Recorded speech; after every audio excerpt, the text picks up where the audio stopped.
100 subscribers, which is absolutely insane, by the way.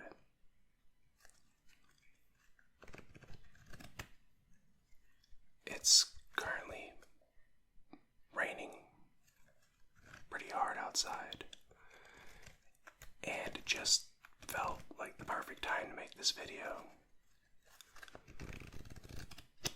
I was actually debating for a few days what type of video I should make to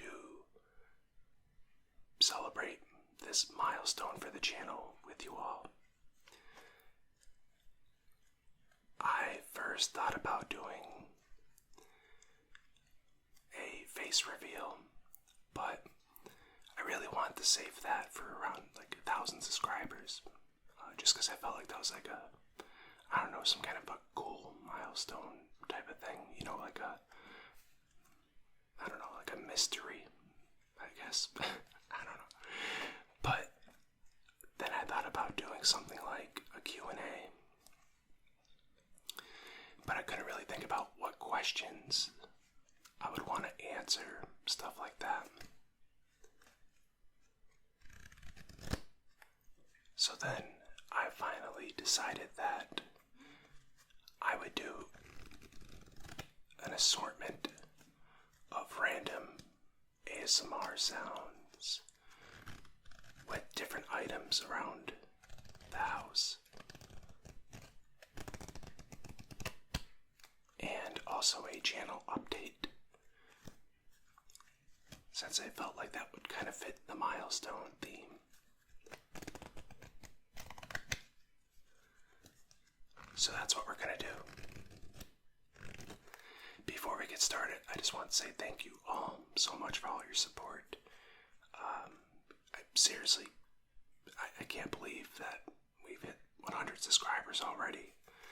It's kind of insane. And I'm really looking forward to hitting many more milestones with you guys on this journey. So let's go ahead and get started.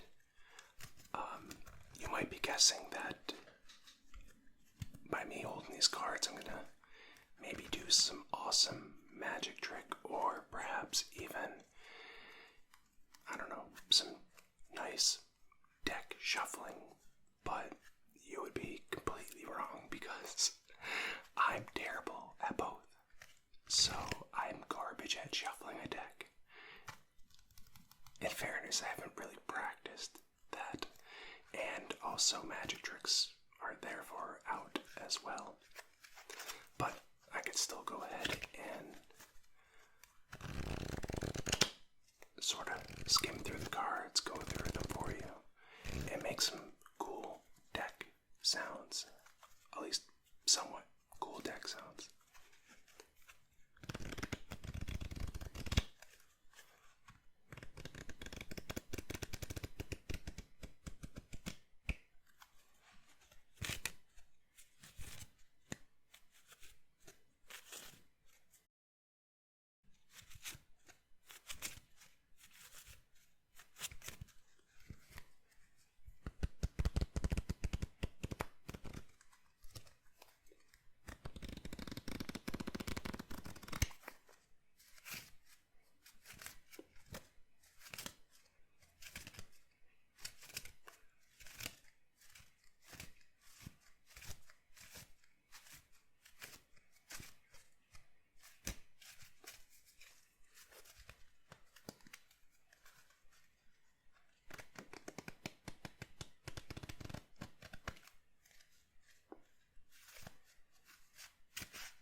next item. A small bag of D&D dice.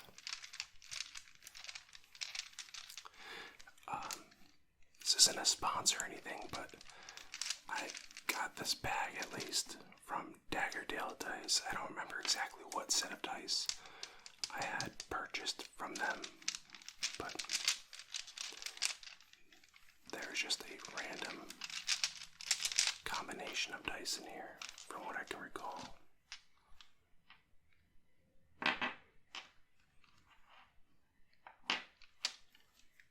Here's the one we got from the Magic the Gathering set.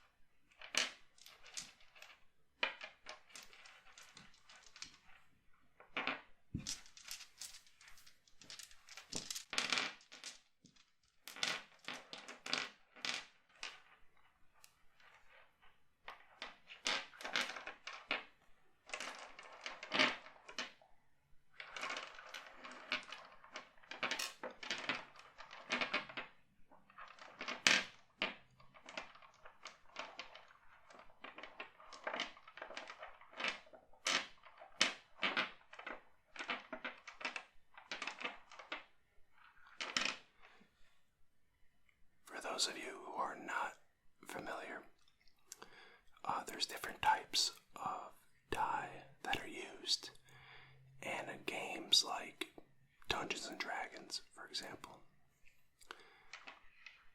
There's the lowest, well, maybe not the lowest, but one of the lowest is a D4, which is a four-sided dice. Rather. It's a four-sided die, and when you roll it, whatever number winds up on top, such as this 4, is the number you've technically rolled.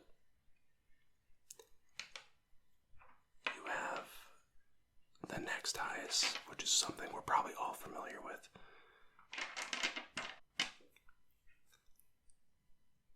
And that would be a D6.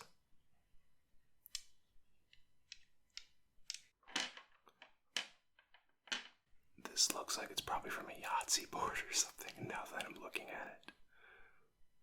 It's like the classic die that you would get in a board game of any kind.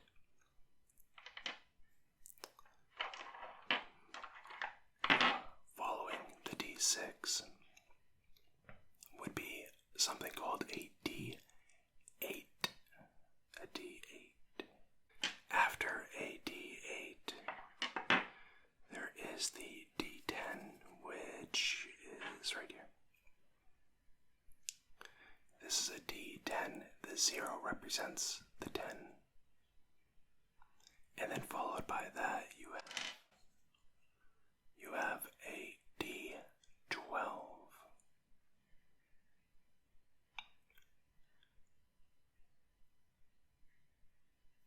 So, plenty of die. This is technically a percentage die because it represents everywhere from 0 to 100, or rather 10 to 100 percentage. So if I was to tell you to roll a percentage die for some kind of check, and maybe I said you have a 35% chance of being successful, you would want to have this die rolled, and then you would roll, where is it, D10, I already lost track, right? So you'd roll these two together, and let's say you ended up with a 56.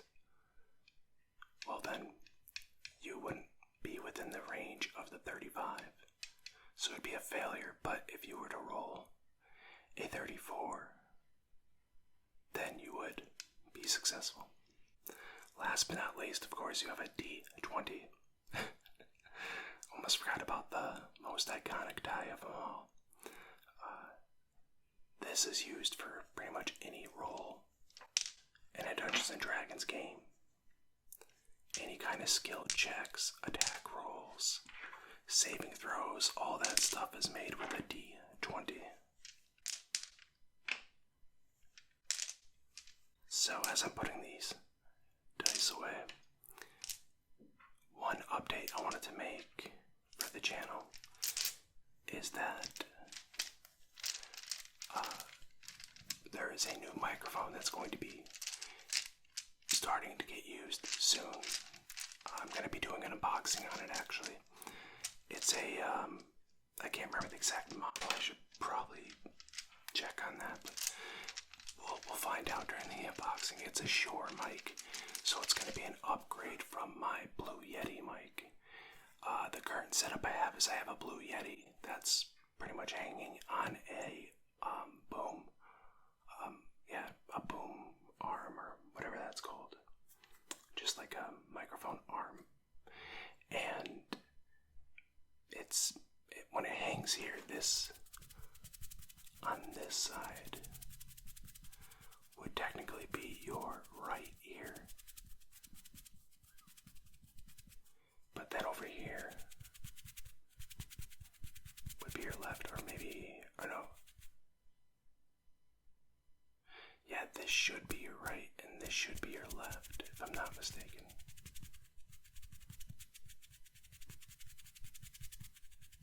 Or maybe it's the other way around, I can't remember right now. But either way, the way the Blue Yeti is normally set up is it's front-facing still, which it is, but it's normally like right here, where you would talk into it from my position. So the Shure mic is a different setup. It's not a USB mic, and it would be more of a direct kind of thing. But then beyond just that, I actually thought I'd be using that already. But when I went to Amazon and purchased a Zoom recorder for being a sound interface for the new microphone, because it plugs into an interface, and then from that point it gets transferred into a I believe it's a card, if I'm not mistaken, that can then be placed into it records the sound and then can be uploaded. So I purchased one that was actually on sale on Amazon, and I bought it with some other items. And then this past week, throughout like a 2-day period or so, all the other items showed up except for my recorder, and I was getting nervous, thinking maybe I missed it or, something like that. So I double checked my order, and it wasn't in there at all. And I went through it a few times and finally figured out that during the process of actually getting the item into my cart and then leaving with it, like purchasing, it actually wasn't available anymore. It must have sold out, and they refunded me and everything like that, but I was disappointed. So now I have to reorder it again and all that stuff. So I'm waiting for it now.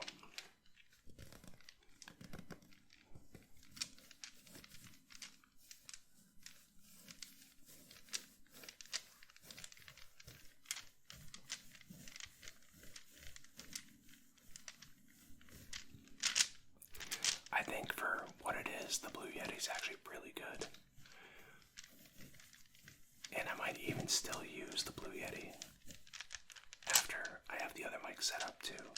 I might mix between them. Okay. Let's move on. Let's go with this bracelet. I think it's supposed to be, I don't remember, like a lava bead bracelet, but I've had pretty authentic ones before, and I don't feel like this necessarily is that. But maybe it is, I don't know.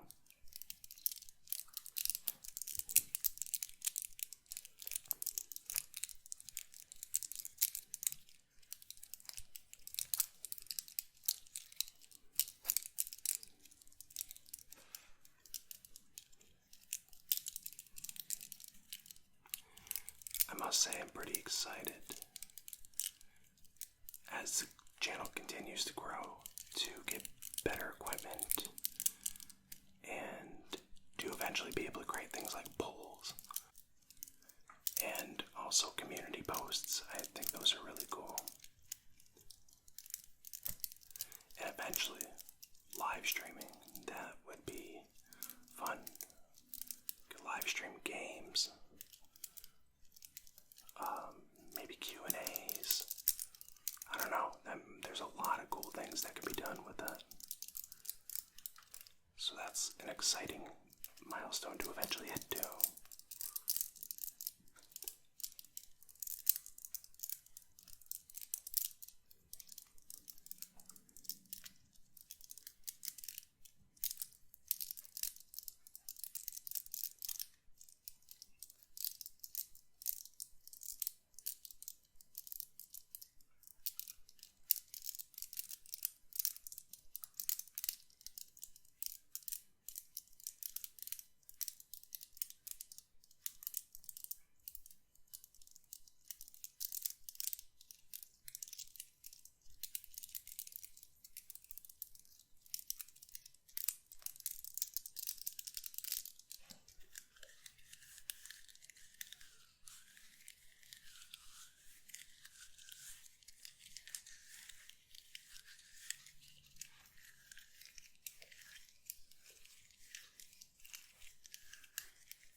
Let's move on to the next random item.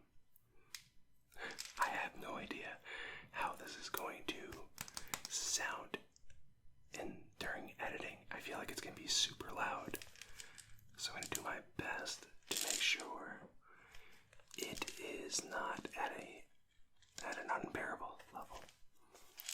But then again, it's unstoppable. So, right.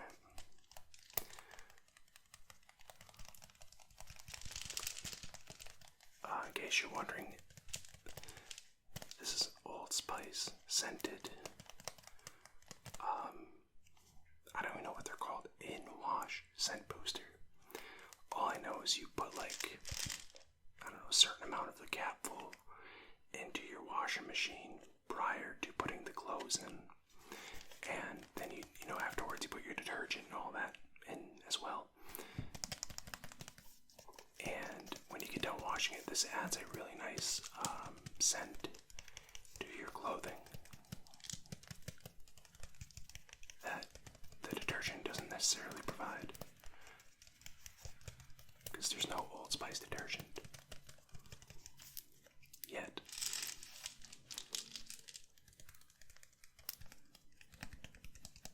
I wish this video was sponsored by Old Spice. That would be awesome. Maybe one day, right? What if in like a year or two from now we come back to this and reflect on the fact that I was wishing for Old Spice to sponsor the video, and maybe they will be by then. That would be great.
those awesome sounds.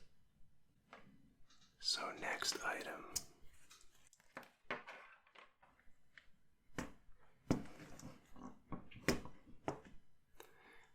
is a just random Mac keyboard that well, it doesn't have to be for Mac, but it's what I used it for, that I keep tucked away nowadays. It's missing the escape button, and it's not in the best condition, I suppose, but it does make some decent keyboard sounds.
Next is some random book sounds.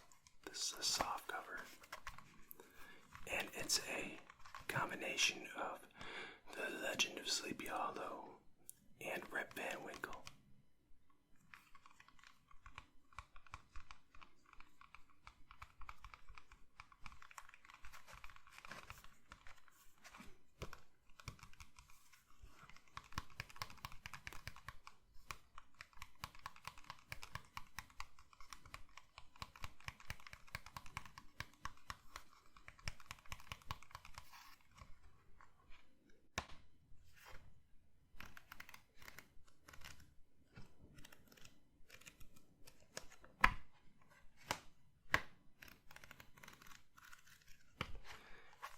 These are two of my favorite stories to read around this time of year.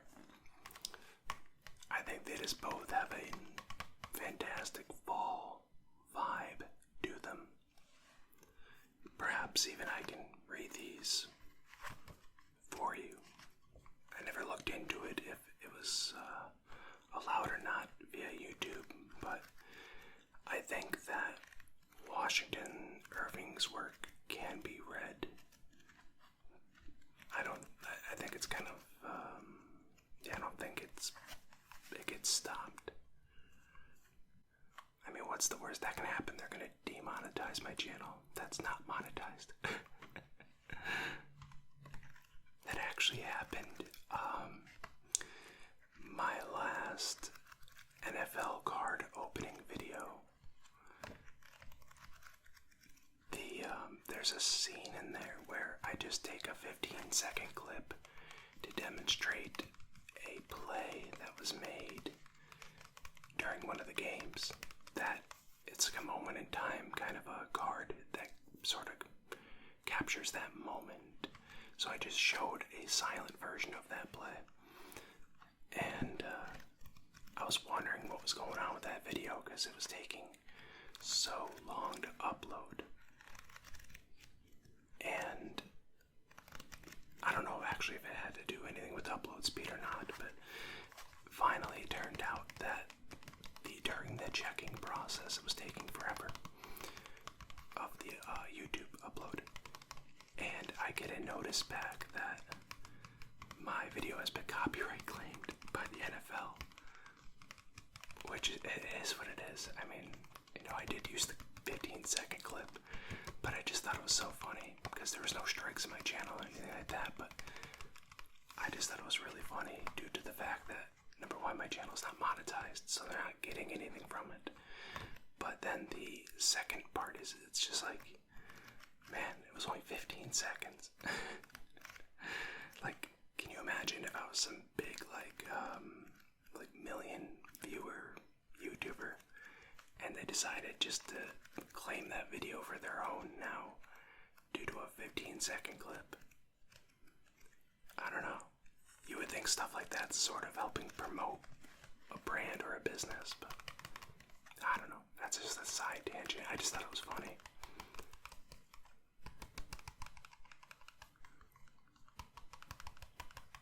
But yeah, I'll look it up, and if I can, I'll definitely read these stories to you guys. I love these stories. I think they're awesome.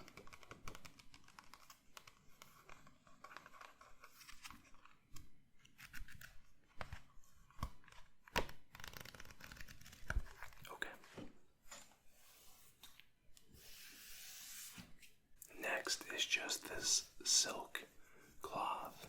I think it's silk. Maybe it's something else entirely, but that I use to wipe down my MacBook and stuff like that.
Next thing is a PlayStation 4 controller.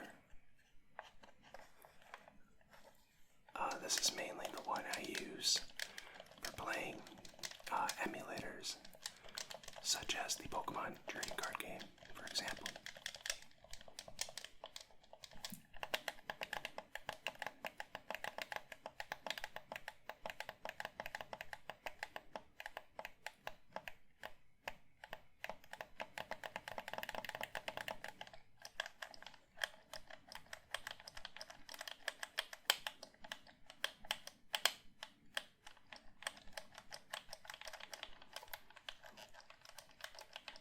Makes me want to do like a video game shop roleplay. I'm still debating the whole when I want to do a face reveal. I might just bring it on you guys one of these days because I definitely want to get into roleplays since they are one of my favorite types of ASMR. And I have a lot of different ideas as to how to, or just a lot of ideas to incorporate into roleplays.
finish with a candle.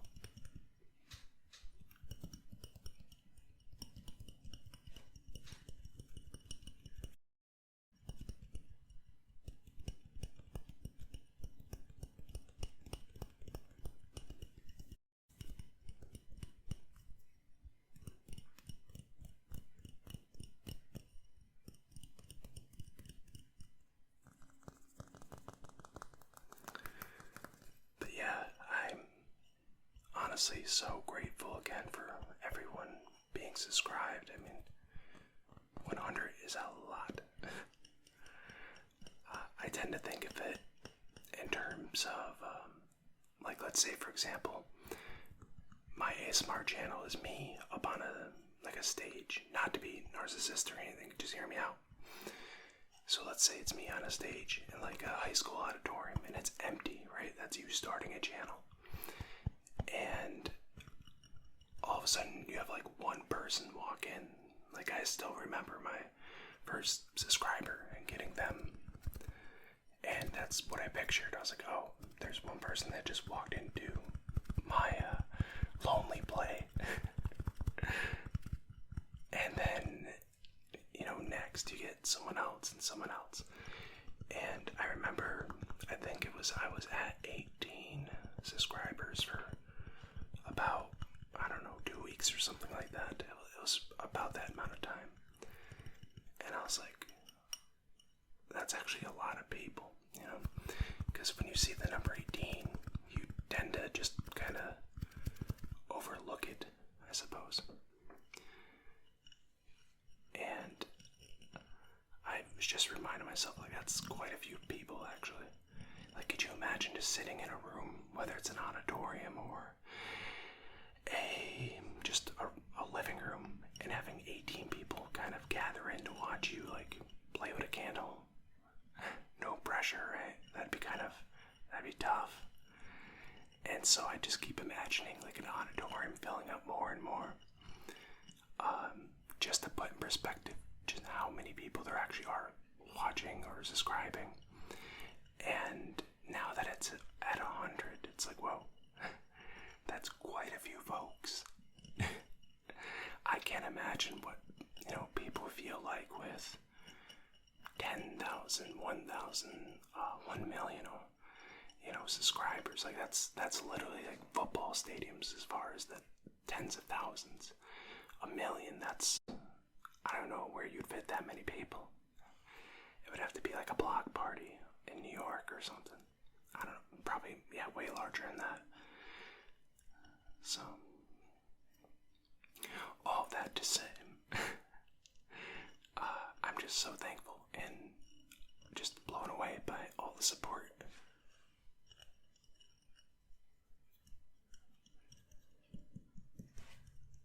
Trying to make some type of wax sounds here. Not very good at it. Touching wax always reminds that's a weird sentence, right? Touching wax always reminds me of massage school. When I was going and learning about massage therapy, it was just like it was like a technical school, is what I guess you would call it, right? But learning about massage therapy, we had this device in the, I guess you could say the waiting room, or where we'd always lounge out there, and it was a paraffin dip. I don't know if you're familiar, but more or less what a paraffin dip is a little machine that has melted wax in there, or something akin to wax. I don't know if it's exactly wax. I'm pretty sure it is, though. And what you do is you would dip your hands or your fingers, even up to like your forearm if you really wanted to. I'm a little bit taller and stuff than some people, especially people in my class. So it would only really go up to, I don't know, maybe here on me.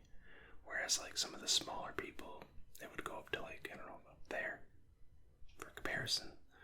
But either way, you would dip your hand in until you wanted to. I always went to like the bottom, right?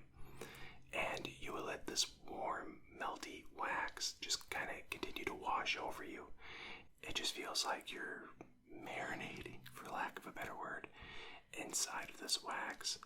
And it is so relaxing. Like all your muscles and tension in your hands and wrists and forearm completely lets go. You don't realize how much you use your hands, and to that point you don't realize what kind of knots and tension that you have in your hands. So when you finally let it sit in warm wax for however long, it really starts to, work things out. Now you don't want to keep it in there very long because obviously you can get burnt and stuff like that. So what you normally do is you keep it in there for a number of seconds. I don't remember now, but you would then remove your hand and you would just let the wax that's currently on you dry and become very much like the material you've seen here. Obviously a very thin layer, but the wax would just coat your hand and whatever else, and it would just be this warm outer layer, like a protective glove that was just warm and relaxing and smooth. So when it's cooled off, and it's done drying and all that, you would then peel off the wax, and you would be left with a very smooth and relaxed hand, essentially. So, yeah, if you haven't done it and you have the ability to do it, I would highly recommend it. It's great. Alright, let's go ahead and try to light this. I am not the best with lighters, so let's see.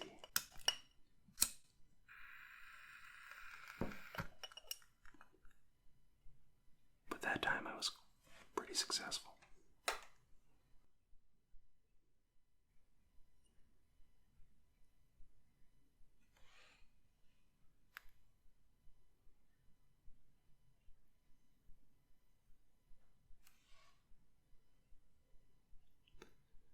This is probably going to make my filter, my wind shield, smell pretty good too.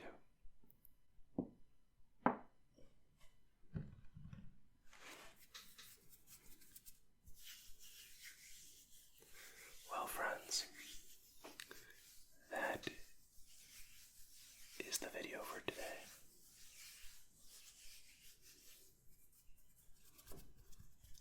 Once again, I want to thank you all. Candles get pretty warm. It's like, even up to the mic, it's actually quite warm. I just want to thank you all so much for all of your support. It really does mean the world to me. And look forward to many, many more videos with you all.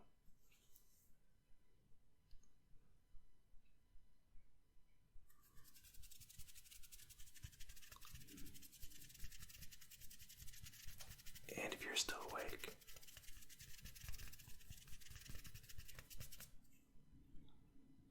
I just want to say, I hope you have yourself a great morning, or afternoon, or evening, and most importantly, my friends,